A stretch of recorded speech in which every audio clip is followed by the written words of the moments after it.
魔物が現れた。しかし、魔物は何かを言いたげに佇んでいる。魔物は君を指さすと、しびれたような仕草をした。どうやら、以前に君が着付け薬で助けた魔物らしい。魔物は君に薬の瓶を差し出すと、立派に成長したことを示すように、丁寧にお辞儀をして去っていった。ミステリロックが現れた。今にも爆発しそうだ。ミステリロックはトレジャーロックに変身した。あと少しで村にたどり着くという時、ここは、と君が声を漏らす。メルブールの声にも元気がない。君と同じく何かが気がかりなようだ。様子がおかしい二人に、クロエが大丈夫と声をかけようとすると、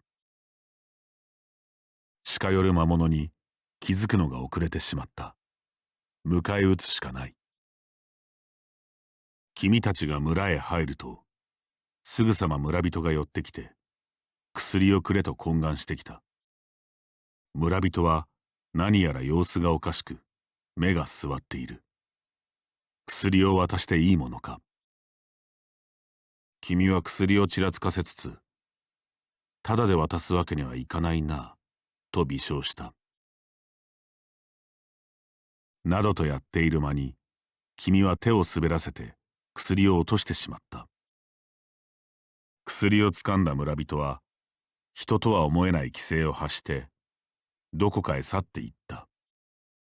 村人の反応をいぶかしみつつも、君たちはこの村を探索することにする。村の様子がおかしい。この村の状況がわかるまでは、慎重に行動した方がいいだろう。男は、両手に目いっぱい薬を抱えて、こちらを睨みつけている。この薬は誰にも渡さない。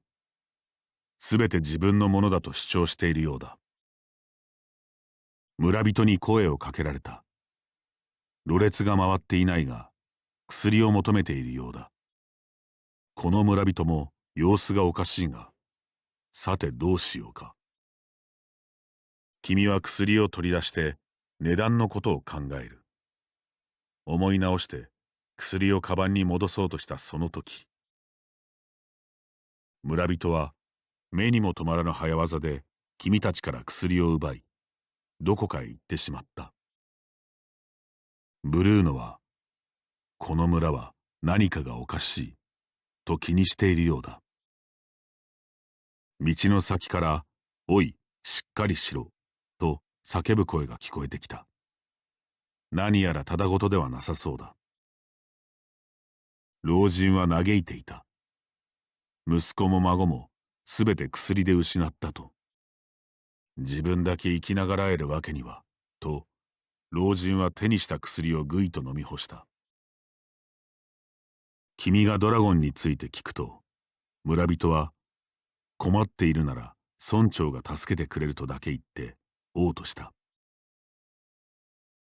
村人の足元には数十本を超える空の薬瓶が転がっている。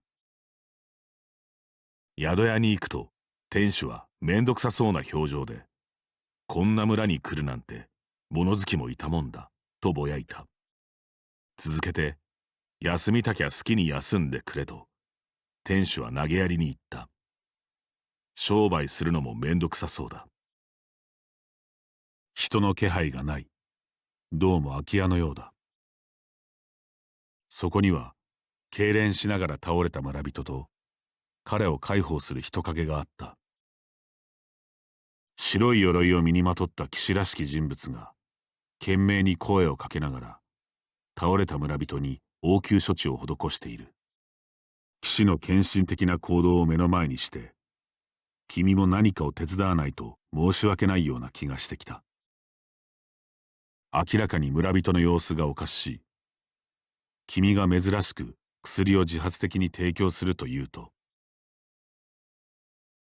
薬はダメだと白い騎士に止められてしまった。村人は顔を爪で引っかきながら、薬を求める叫び声を上げた。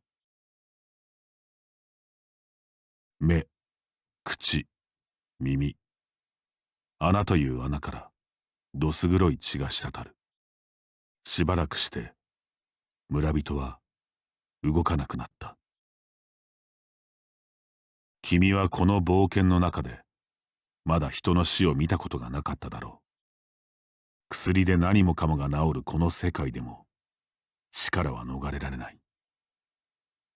そして当然だが、失われた命は二度と戻らない。頭の中が真っ白になった君は膝を屈した。クロエは口に手を当て悲鳴を押し殺している。リディも動揺を隠せない。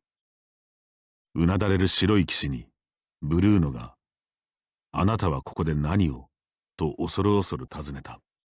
彼の名は白く、白の教団に属する騎士だそうだ。彼は旅の途中でこの村に立ち寄り、病気に侵された人たちの介抱を続けていたのだという。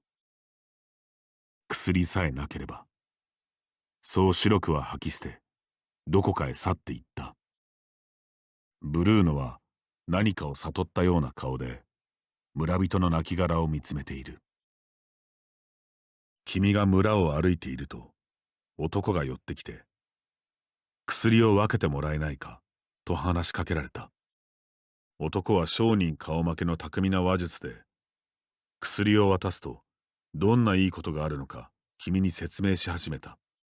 すっかり話に乗せられた君が薬を渡そうとすると、ブルーノに渡してはいけないと警告された。君がなぜそんなに薬が欲しいのかと問うと、男は饒舌に語り始めた。男が薬と初めて出会ったのは幼少期のこと。その頃の彼は両親からのその横にたまた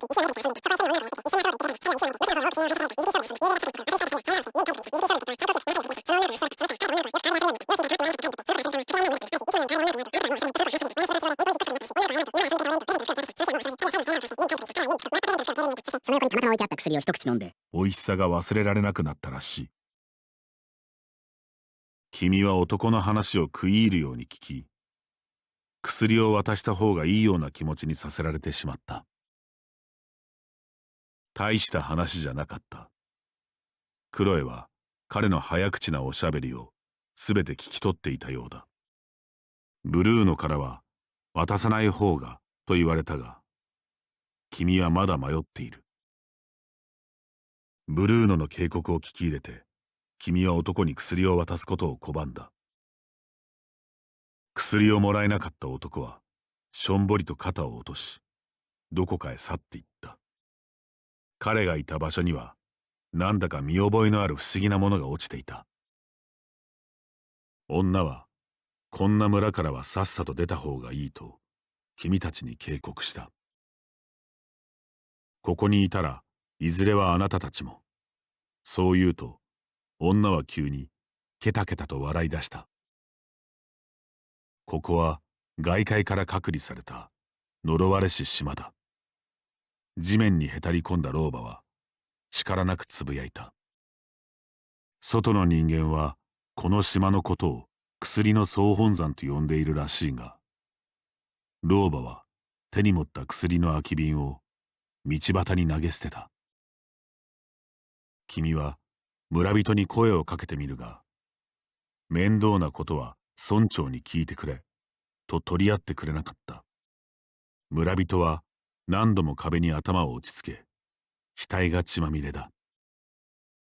村人に寄り添う白くに、君はいつも村人たちの介抱をと聞いてみた。